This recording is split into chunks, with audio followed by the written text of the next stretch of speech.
What we know so far is that the attack that took place on Friday in the compound where Hassan Nasrallah was with a number of other of his commanders was the largest that the capital Beirut has seen in decades.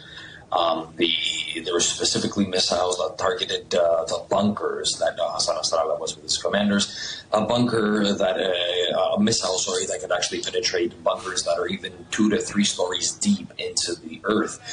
These are called the specific bunker buster missiles from Israel. And just to give you understand how strong the explosion was, 6 buildings were actually destroyed, believing that one of that was the headquarters of Hezbollah in the area. So we're talking about missiles that can penetrate not only bunkers, but can penetrate urban or suburban defenses, as Hezbollah has been doing. Now, there has been a lot of grief and a lot of anger over the death of Hassan Nasrallah. People on the streets, people are chanting that the Hezbollah was going to continue to live on. The soul of Nasrallah is going to live on. A lot of thousands of people have gathered around and have been saying that although our leader has been killed, our soul is still there, and Israel will pay for what is done to Hezbollah and its leader. So very significant developments, Hassan Nasrallah's killing. What could happen next? What are the implications now?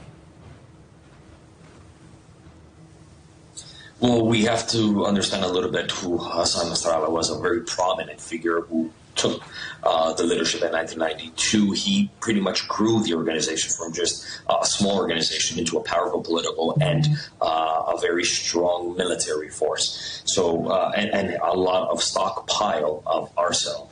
And he has seen as a father figure here in Lebanon, as the person who pushed the Israelis away during the war of Israel and Lebanon in 2000. But he also was a controversial figure. For some others, he was the one who was responsible, who dragged the country into war with Israel back in 2006. Now, his passing means that someone else needs to become the head of Hezbollah, and Hassan Nasrallah, who is his cousin and a prominent cleric, is a prominent and a more natural successor into the group right now. But what does that mean also is that he will be taking over, if he will be the next leader of Hezbollah, an organization that has destroyed infrastructure and a lot of pressure from international powers. So someone who needs to take responsibility of this organization is someone who needs to really think clearly, because a lot of pressure is going to be coming towards his side and the organizations, but also an infrastructure and a limited stockpile of arsenal because of this latest Israeli airstrikes.